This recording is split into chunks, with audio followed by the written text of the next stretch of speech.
Hello guys, in this video I am going to show you how to add the property to your wishlist and save it for later on the domain application.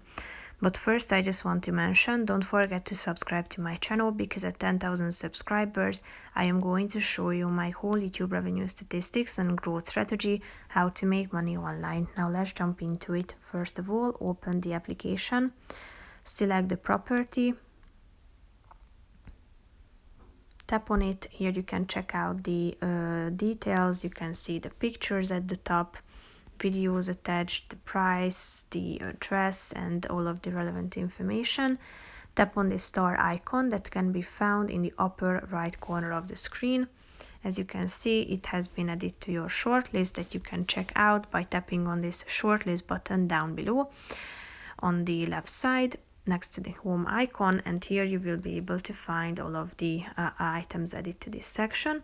If you would like to get rid of any of these, just tap on the star icon again and then it will be removed from your shortlist. So that's pretty much it for this video guys. See you in the next one. Bye bye.